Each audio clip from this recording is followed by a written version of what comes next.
listen to a young girl who was saying that the Nigerian community here is totally very angry. Like, our elders. Was the so-called Niger Delta of the Federal Republic of Nigeria. He went to several schools with major academic emphasis at the government college in Delhi and go gather, destroy their food. Make camp.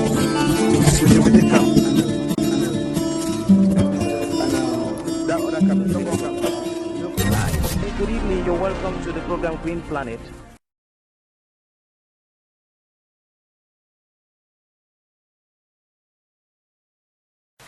Good day and welcome to Development Power at the African Center for Community and Development. What's your name, ma'am? Miki. Miki Emilia, you are the founder and CEO of Denis Miki Foundation. What is your foundation all about? Denis Miki Foundation is a non-profit charity organization. We're involved in development projects, sustainable development through community development, rural and urban poor communities. We also do projects in women empowerment, empower rural women, girls, youth, and we're also involved in charity, care for orphans and vulnerable children. Now, so far, your activities have been around the Fako division or the Southwest or Cameroon as a whole? Cameroon as a whole, we are done in the Southwest and the Northwest, and we're planning to spread across. We've been done in Yaoundé. Could you tell me some of the activities that you've done, like maybe specifically for women? Okay, farmer project. Yes, projects. Alright, we have a project called Share the Love Project. It's a project for orphans and vulnerable children. There we take care of orphans and children. The less privileged, we take care of their living necessities, clothing, school fees. Yeah, we share the love with them. Most of our members, when we're celebrating birthdays, we go to the orphanage and celebrate with them. Wow. On Valentine's Day, we go to the orphanage, give them roses, give them bamboo, so that they share the love of Valentine's Day. Mango's chocolate. Yeah. Yeah. So we do that, and then women empowerment, we have done training, women empowerment training. Yeah, being there, we've done a youth empowerment training in partnership with one humanity charity organization. There was a mentorship project in Oku. That was my first time going to Oku. I've also done projects in the Northwest in Benue, and we have projects in the pipeline coming up towards those areas. So far, I know financing for development is very difficult with civil society organizations. Do you attest to that? Very true. Most of what we've been doing is local fundraising through sales of t-shirts, appeal letters, and we have had support like the parliamentarian of Fako East, Honorable Gladys Tobias, sponsored one of our projects, knocking at doors from friends, family members. We're submitting proposals, we're waiting, since it's still a young organization, so hopefully our doors will open to one of those big donors. That's very positive. But what inspired you? What kind of like drove you into civil society activism? Oh, okay, that's a nice one. My story, I think, is what inspired me. Growing up as a young girl, I grew up in a family that had everything. I was in a good school, taken back to college. Then, from 3 when I was 13 years old, my father died. Sorry about that. So that's why it's named after him. After he died, my mom became paralyzed, partially paralyzed. So for the last 13 years, she's partially paralyzed. So it changed from a child who had everything to a child who had started struggling to pay her fees, go to school, get basic necessities, and when you take care of family, you need my mother's health bills, my younger sister. So through that struggle and going through everything and getting to the level of my master's degree at Arrey Ivo. When I got there, that's when I started learning about international relations. I started volunteering for an organization in Yaoundé. And I was like, wow, so this is what I'm supposed to do. Help those that don't have the means, get the means. So we do work to impact life and connect people to their capacities. If we have an opportunity, we make sure that we help those that don't know how to do it, the less privileged, the poor, get to those opportunities. Now, in terms of doing that, it also needs, apart from financing, it needs social capital mobilization to be able to identify the groups that you want to train or vulnerable members of the community. How is your network? It's growing. I'm not saying it's big. We grow every day. So from where I started, it does grow. Okay. So that's positive.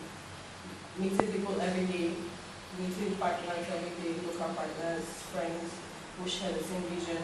It was open up the world.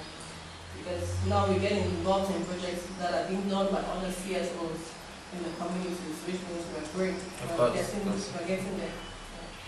Okay, now what is going to be, let's say, the policy statement to Cameroonians and Africans or the diaspora watching you in terms of your vision for the organization and also in relationship to community development in Cameroon?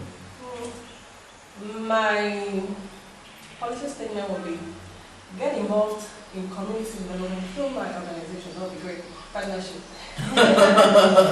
If you are looking, because I know there are a lot of people that want to do developmental work back home in their communities, but they don't know who to go through because maybe they don't have the time on their hands to come back home and maybe build a village road or maybe do constructions and develop those villages. So we do that so you can partner with us and we can take care of the project.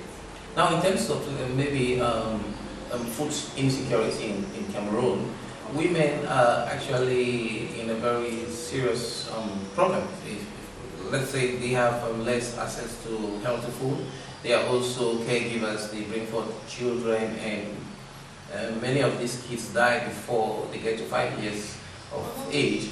Do you think it's a matter of poor access to healthy food or poor food production, or do you think it's a matter of illiteracy that they don't, farmers and maybe women are not equipped to be able to farm well or to get the right kind of food? What do you think is the critical condition based on your field studies? I think it's all in everything because it's not particular to a particular woman. Because from my field studies, there's either a woman who is an illiterate, there's either a woman who is literate but doesn't know how to eat the right food, there's either a woman who does not know how to produce the right food. So it goes along all the cycles. So when we do projects for women empowerment, we do all of that. Capacity building training, like we have a project we're trying to start that's going to teach poor rural women how to read. Because some of them complain that they want to help their children from school, they cannot read, so help them with their assignments. Others, they are farmers, they don't know how to do the right farming, for the right crop production, what to do for organic farming, what methods to use, we do those trainings.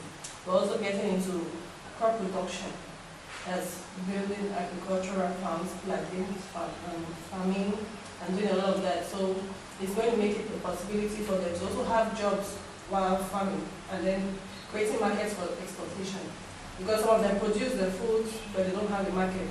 So there's no money to balance up what they have, because maybe they're producing plantain. Plantain is not all of what is getting in our lifestyle. That's true. Yeah, so we're doing, there's a word called holistic care. Yeah. I'm a nurse, I have a degree in nursing. Wow. So I do holistic care, I do community health, Okay. preventive health, yeah. So my work is more of primary health care, health communication. So I use all of what I have to change what I want to change. Are you on LinkedIn? Yeah. So I invite you to join Holistic Approach to Sustainable Development, Okay. which is a subsidiary of my organization, African Center for Community and Development. And I hope you'll be able to air some of your work All right, that'll be great. on it as well. Okay. Now, in terms of Limbe, it's also a coastal city, tourism and so on. Are you into tourist-based activities? So we do cultural activities, cultural and talent promotion. So we have some partners, local partners. We have a colleague who has a tourism sector, who's into tourism. So we do talent and culture promotion because we believe in our quest to create wealth and employment. Culture is one of those very important things for imperialism, because culture imperialism has done a lot of favors to the Western world. Absolutely. Everybody wants to travel out because of culture imperialism. So why not build our culture so everybody comes to Cameroon? So we do that, promote culture, we do promote talent. Tourism is all in that. Yeah. I'm so very impressed to have talked to you and also trying to encourage Cameroonians and Africans to know the issue is targeting development from your own base, your own little corner, and to impact globally. This is a nurse. She's also trained diplomat. Iraq is diplomacy. Yeah. And she's into civil society activism in Cameroon. Thank you very much for talking to Development Power at the African Center for Community and Development, and I wish you good luck in all your endeavors. Thank you very much. It's a pleasure. Thank you very much. And you just listen to a young girl who was saying that the Nigerian community here is totally very angry. Thank you very much for taking from our elders.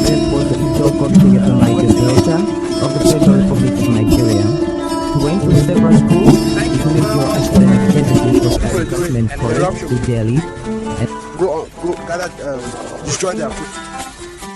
Make contributing camp. And that other camp, you don't compensate everybody. So generation sometimes.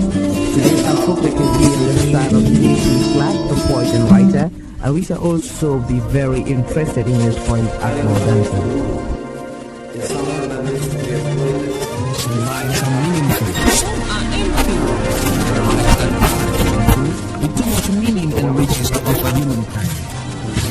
Long after some of these definitely adventures and more, one can still find footprints of these deadlines on the pavements of our contemporary life. Good evening, you're welcome to the program Green Planet.